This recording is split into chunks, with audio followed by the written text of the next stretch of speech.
ఒక ప్రశ్న వేయడం జరిగింది.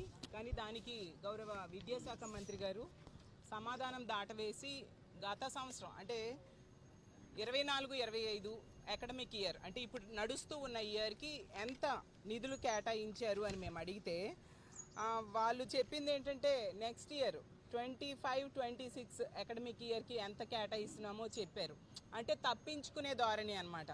మరి గత బడ్జెట్లో వీళ్ళు 5,387 కోట్లు కేటాయించారు కదా, ఆ నిధులు ఏమయ్యాయి?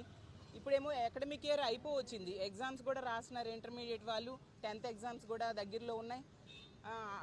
పిల్లలు ప్రైవేట్ స్కూల్స్లో చదివే పిల్లల తాలూకా తల్లిదండ్రులు ఫీజులు కట్టలేక ఇబ్బందులు పడుతూ ఉండే పరిస్థితి.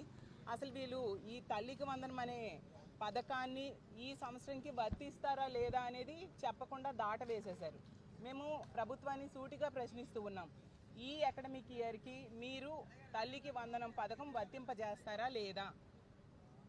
పోనీ మీరు అది వర్తించక చేయకపోతే జగనన్న పెట్టిన అమ్మఒడి పథకం అది ఒక ఆన్గోయింగ్ స్కీమ్, దాన్నైనా ఇచ్చిన తల్లిదండ్రులకి కొంత ఉపయోగపడుతుంది. అది కూడా ఈ రోజుకి కూడా ఇవ్వని పరిస్థితి. ఆ రోజు జగన్మోహన్ రెడ్డి గారు డ్రాప్ అవుట్స్ని తగ్గించడం కోసం ఈ అమ్మఒడి పథకాన్ని ప్రవేశపెట్టి ఎంతో చక్కగా పిల్లల తల్లి అకౌంట్లో వేసి వాళ్ళ చదువుకి సహకరించడం జరిగింది. కానీ వీళ్ళు మాత్రం ఈ రోజుకి కూడా ఆ పథకాన్ని అమలు చేయకుండా ఈరోజు చిన్న పిల్లల్ని మోసం చేయడం నిజంగా దారుణమని తెలియజేస్తూ ఉన్నాను. ఇలా